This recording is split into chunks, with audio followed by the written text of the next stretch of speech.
dear children, welcome back. This is the part 2 of our chapter, Our Country India. So today we will be discussing about neighboring countries of our country as well as the political and administrative divisions of India. So students, let's start. So my dear children, अगर मैं neighbors बोलूँ तो आप क्या समझते हो? Neighbors वो होते हैं जो हम लोग के आस पास में रहते हैं, उन्हीं को neighbors कहा जाता है. सो अगर मैं नेबरिंग कंट्रीज ऑफ इंडिया बोलूँ तो वो कंट्रीज जो इंडिया के आसपास में रहते हैं, जिनके बॉर्डर्स इंडिया के साथ जुड़े हुए होते हैं, उनको आप नेबरिंग कंट्रीज बोलते हैं. तो चलिए हम लोग मैप में देख लेते हैं कि means who are the neighbouring countries of our country. Just a minute. So my dear childrens, ये आप देख सकते हो. This is the political map of our country India. तो यहाँ पर आप देख सकते हो कि कुछ कंट्रीज़ है जिनको मैंने सर्कल किया हुआ है.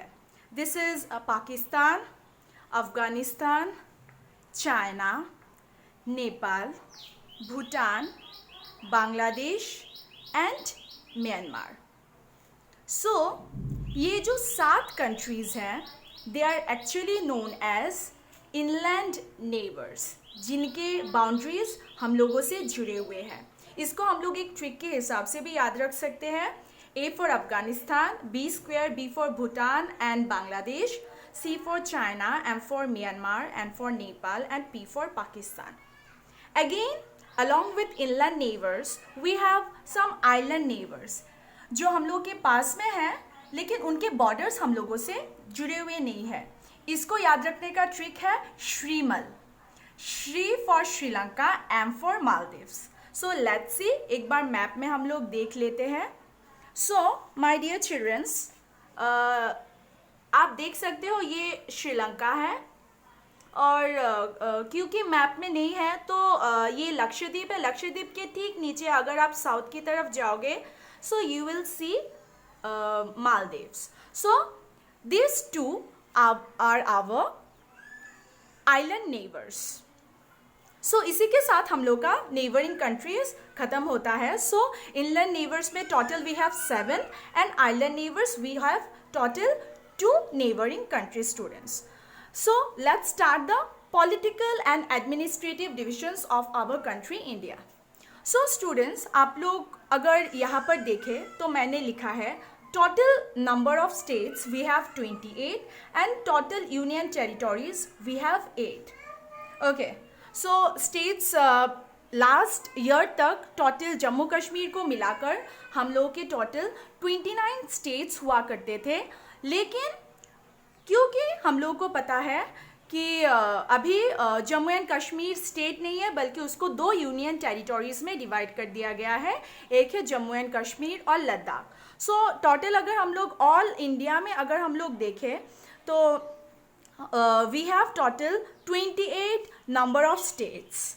ओके, जिसमें लार्जेस्ट स्टेट है राजस्थान, जहाँ पर, और स्मॉलेस्ट स्टेट आता है हम लोगों का गोवा स्टूडेंट्स. ओके, तो चलिए हम लोग एक बार यूनियन टेरिटोरीज देख लेते हैं क्या क्या है इंडिया में. सो अगर हम लोग नॉर्थ से स्टार्ट करें, so we have Jammu and Kashmir, then Ladakh, then in third we have Chandigarh, then Delhi, then Daman and Diu, Dadra and Nagar Haveli, then we have this Lakshadweep, Puducherry or Pondicherry you can say, and at last we have Andaman and Nicobar Islands. So total we have 8 union territories.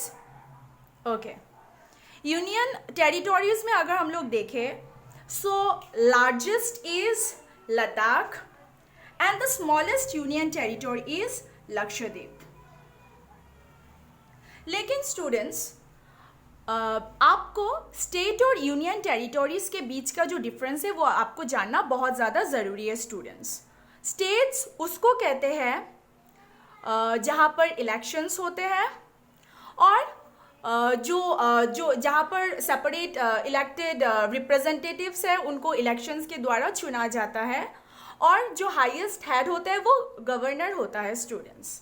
लेकिन union territories क्या है, वो actually ruled होता है by the union, and वहाँ पर basically lieutenant governors होते हैं जो कि यूनियन टेरिटोरीज को वो एडमिनिस्टर करते हैं स्टूडेंट्स। बेसिकली यही डिफरेंस होता है between the states and union territory students. अगर हम लोग पॉपुलेशन में अगर हम लोग देखें तो सबसे हाईएस्ट पॉपुलेशन वाला स्टेट है our Uttar Pradesh, where is सबसे लीस्ट पॉपुलेशन वाला स्टेट है सिक्किम। अगर हम लोग यूनियन टेरिटोरीज की बात करें तो Delhi is the most populous union territory of our country India, whereas Lakshadweep is the least populous union territory of our country, my dear children. So Delhi में ज़्यादा population है among the union territories, और लक्षद्वीप में सबसे कम population है students. Okay. Last में मैं एक बात ऐड करना चाहती हूँ स्टूडेंट्स।